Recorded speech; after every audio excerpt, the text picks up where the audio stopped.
Yo, what's up guys? Jet here and welcome to my channel. And in this video, pag-uusapan naman natin yung nag-isang taong credit card ko, which is yung yung BPI Amore Platinum Cashback.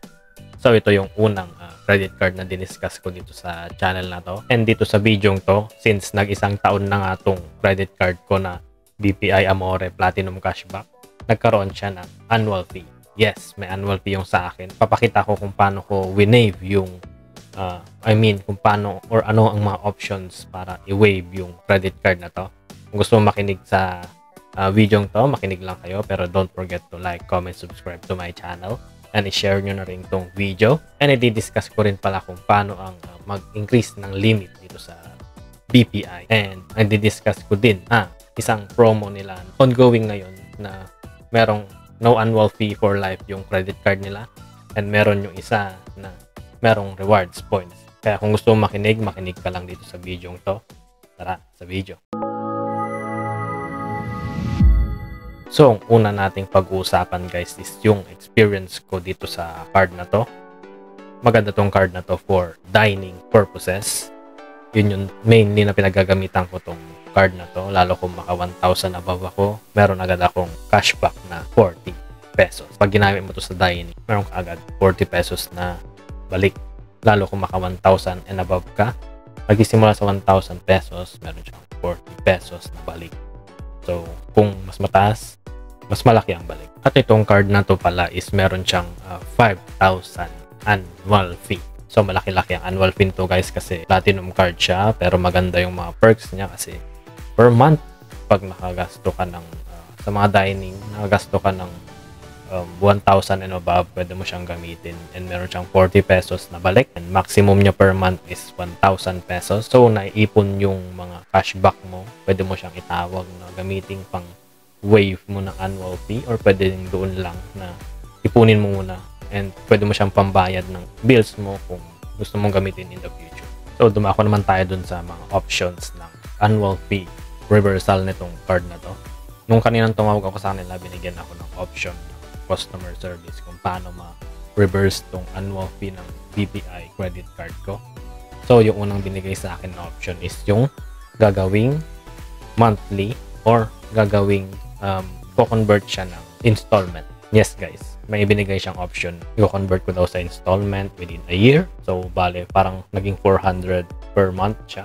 And zero interest. Yun yung unang option na binigay sa akin ng customer service nung tumawag ako. At yung pangalawang option na binigay sa akin ng BPI credit card customer service is yung meron kang mag-i-spend na certain amount. And yung amount na to is nasa 110,000 pero within 3 months siya. So, kailangan mo mag-spend ng 110,000 within 3 months. So, yung 110,000 na kailangan mong i-spend upon calling ko kanina daw yun, magsisimula and mag-e-end siya ng 3 months. So bali, mga December siya mag-e-end. Either straight payment siya or accumulated payment siya. So yung pangatlong option na binigay sa akin ng BPI customer service is magkakaroon ako ng supplemental card sa ibang tao. Yun, magbibigay ako ng supplemental card ng card ko.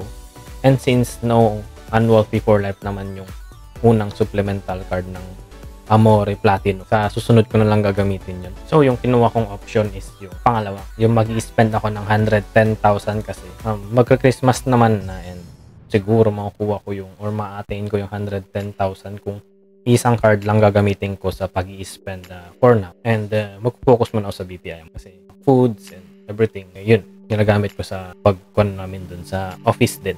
Kaya medyo kaya kong i-attain kasi kung mag-order kami ng food, sama-sama kami lahat, kaya naabot ko yung 1,000 per month. Yun ang mga options ng binigay sa akin ng BPI sa annual fee waiver program nila. And yung susunod na topic natin is yung paano mag-increase ng credit limit sa BPI. Sasabihin ko lang ng mabilisan, tumawag ako kanina dun sa BPI kasama yung pag-reverse ko ng annual fee, and sinama ko na rin tong pag-increase ng credit card limit. Naglagay siya ng request pero humingi siya ng document. Ano nga ba tong documents na hinihingi ng BPI sa akin? Meron 3 documents. It's either anong bibigay mo. Yung unang document is yung 1 month payslip na latest. Yung pangalawa is yung COE mo na may compensation. And yung pangatlo is yung latest ITR. Alin man dito ang piliin mo, mag-send ka dun sa documents@bpi.com.ph ata yun. Ilalagay ko na lang dito kung anong link niya or sa baba. Or saan mo i-email yung documents mo na ibibigay sa BPI. It's either lang sa tatlo ang bibigay mo. Isa lang. At dito sa email, kailangan nyo lagay yung subject, yung ticket number nyo na ibibigay ng customer service. Isulat nyo lang.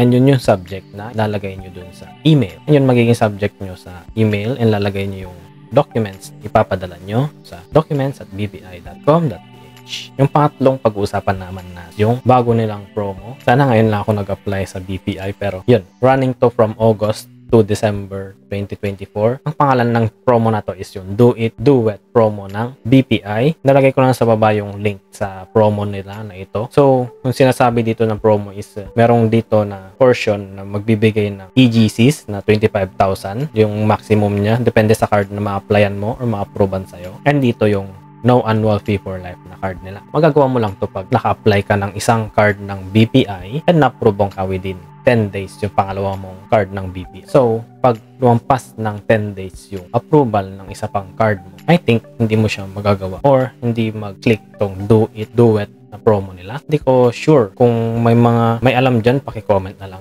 down below kung paano tong promo na to. Gusto ko lang sabihin sa inyo na may no annual fee for life sila na card and meron silang EGC na card na may bibigay sa inyo. Doble yan. So, kung gusto nyo mag-apply, nandito sa baba yung description kung ano yung mga card niya na kailangan nyo or pwede nyong applyan. So, sa EGC pala, meron tayong 4 na card na qualified dito sa EGC natin. Nandito siya. Yung pinakamalaki is yung BPI signature na card. Meron siyang 25,000 na EGC pero malaki-laki ang spending requirements niya. Tignan nyo na lang dito. Pag na-approve kayo dito na card, pwede kayong mag-apply dito sa susunod na card ulit, which is yung mga no annual fee for life nila na card. Pwede nyo applyan to within 10 days. So, pag lumabas kayo ng 10 days, hindi na applicable tong promo na to sa inyo. So, kailangan mag-apply kayo agad. Pag na-approve kayo, kung may katanungan kayo, mag-comment na lang kayo down below. Baka masagot ko or kaya kong sagutin. Kaya kung may natutunan kayo dito sa video na to, don't forget to like, comment, subscribe to my channel. I-click nyo na rin yung notification bell for updated credit card videos ko, mga tips, and travel videos na rin siguro. Yan, this is Jet. Salamat sa panonood ng aking BPI recap or BPI review ulit ng aking card. And I see you guys in my next video. Peace. Bye.